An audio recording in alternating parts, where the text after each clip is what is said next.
Ethan Cole had everything people dream of: luxury cars, designer suits, a billion-dollar company, and a mansion overlooking the ocean. Yet, behind that success was a man who had forgotten how to smile. 2 years ago, his fiancée, who he believed loved him for who he was, left him the moment his company faced a financial storm. Her last words echoed in his mind every night: "You're not the man I thought you were." Since that day, Ethan stopped believing in love. To him, relationships were business deals, temporary and transactional. One rainy evening, on his way back from a corporate meeting, Ethan's car broke down in a small town called Willow Creek. The only open place nearby was a tiny diner glowing warmly through the rain. He stepped inside, drenched and frustrated. Behind the counter was Lila, a waitress with tired eyes but a smile that could light up the whole place. She handed him a towel and said softly, "Rough night, huh? Sit down, I'll get you some coffee." He wanted to tell her to hurry up, but something in her genuine tone silenced him. As he sat by the window, watching the raindrops race down the glass, he noticed how Lila treated every customer with kindness, patience, and warmth. When she laughed, it wasn't the fake laughter he was used to hearing at parties. It was real. Ethan stayed longer than he planned. She served him pie. They talked about the weather, about small dreams, about how life wasn't easy but worth it if you had a reason to smile. He didn't tell her who he was. For the first time, he didn't want to be Ethan Cole, the millionaire. He wanted to be just Ethan. He started visiting the diner often, sometimes with excuses like "I just love your coffee" or "I was passing by." But Lila wasn't fooled. She once teased him, "You must have a terrible GPS, mister. You keep getting lost in the same town." He laughed, genuinely, after a long time. As weeks passed, Ethan learned about her life. Lila worked double shifts to care for her younger brother, who was sick. She had dreams of becoming a teacher but couldn't afford college. Still, she never complained. Her strength humbled him.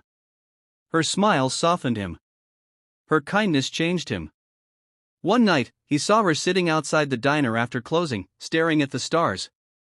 "Don't you ever get tired?" he asked. She smiled faintly. "Of what? Life?" "No. Even on bad days, I remind myself that someone out there has it worse, and yet they're still trying." Those words hit him like a wave. For the first time, Ethan realized how lost he'd been chasing success but forgetting what truly mattered. Eventually, his secret came out. One day, Lila saw a newspaper headline with his photo: "Ethan Cole's company launches new charity foundation." She froze. The kind man who always tipped too much, who listened to her stories, who helped her brother with his medical bills, was that Ethan Cole? When he arrived that evening, she avoided his eyes. "So it's true," she whispered. "You're him." Ethan nodded, afraid of what she'd say next. "Why didn't you tell me?" "Because for once," he said quietly, "I wanted someone to see me, not my bank account." Lila's voice trembled. "You think I'd treat you differently if I knew?" He stayed silent. That silence said everything. She walked away, heartbroken. Not because he was rich, but because he didn't trust her heart. Weeks passed. The diner felt empty without their laughter. Ethan tried to move on, but nothing felt right.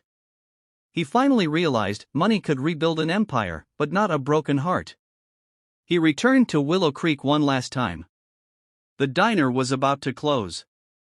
Lila stood there, wiping the counter, trying not to look at him. "I was wrong," Ethan said. "I was scared that you'd see me like everyone else does. But you saw me before you knew who I was. You reminded me what love really is: selfless, kind, and patient. You made me believe again." Tears welled up in Lila's eyes. She stepped closer. "Then don't just believe, Ethan. Prove it." A year later, the small diner had a new sign: Lila's Place. Ethan helped her buy it, not as charity, but as a promise. Together, they ran it, one cooking, one serving, both smiling. People from all over came, not for the food, but for the feeling, the warmth that only love could create.